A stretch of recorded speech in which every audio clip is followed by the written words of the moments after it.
Well, this ended in a tragedy, but it was a nice learning experience. Hi, I'm Booher, and I'm about to attempt the fun activity known as learning, but the hard way, like the way we used to teach kids back in the good old days where a ruler was used for more than measuring.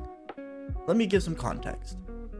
There are two things that you need to know. Number one, I will be using Procreate to make an artwork which I've never done before. Up until this point, I have only used Procreate to make digital sketches on the go, so that I can finish the artwork on my computer or traditionally. That is challenge number one. And I will also be comparing Procreate to my favorite digital art creation software, Clip Studio Paint.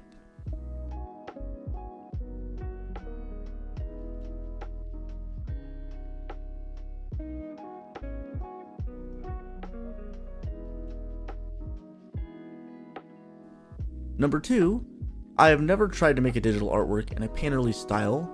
Crazy, right? If you don't know why that's crazy, I don't blame you, because the only people that would know is my family. I am typically a traditional artist, however, I love to make digital art. Whenever I do make digital art, I do it in a style which typically involves heavy line work in a digital painting style that doesn't look super traditional. If I want a traditional look, I'll just make it traditionally. But I wanted to try something new. That way, the comparison between Procreate and Clip Studio was a bit more fair. Now, challenge number two was trying to make artwork in a style I have never tried before. So I did a lot of learning this video. One, how the hell do I actually use Procreate? And two, how the hell does a traditional painting style translate into a digital medium? The first struggle was with Procreate. The brushes that I had available to me, to say the least, were not my favorite. I rarely felt like I had control over the brushes. The brushes knew how they wanted to go down, and that was the end of it. I felt like I had little to no control over how thick or light the paint went down. It was either all or basically nothing. Once I started to get the hang of it, it wasn't so bad, but I still felt like nothing was coming out exactly how I wanted.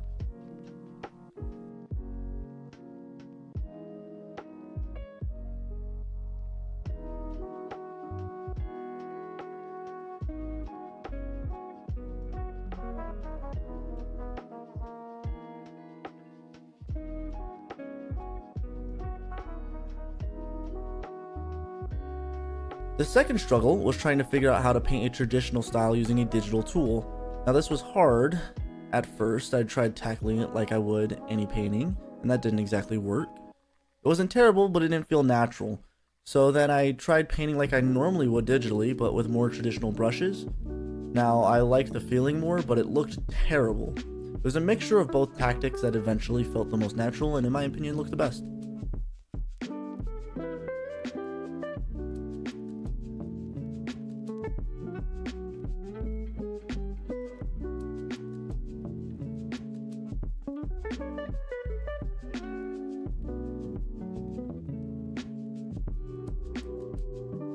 Now, I switch over to Clip Studio and immediately things felt so much better.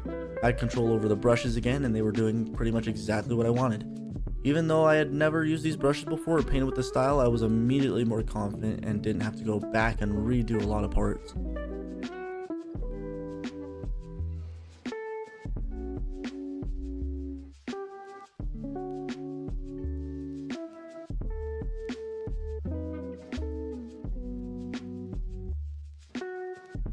Another huge lifesaver was that I could hold the stylus more like a brush, which was much more comfortable for me coming from a traditional background.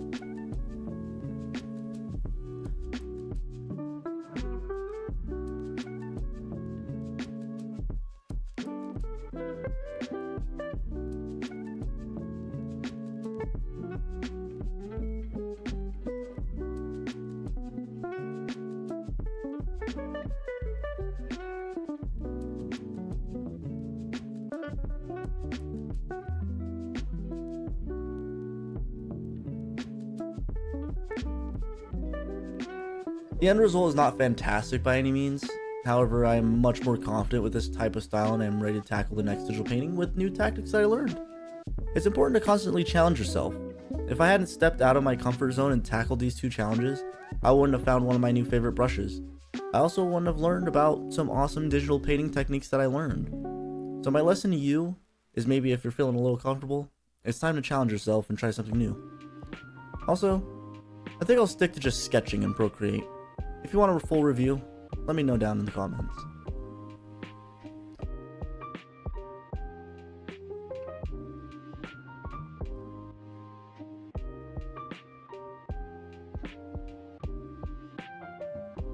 If you haven't already watched my first Arcane video, definitely go check it out. I think it was a banger and it was much more successful than this one. Thank you so much, guys, and I'll see you in the next one.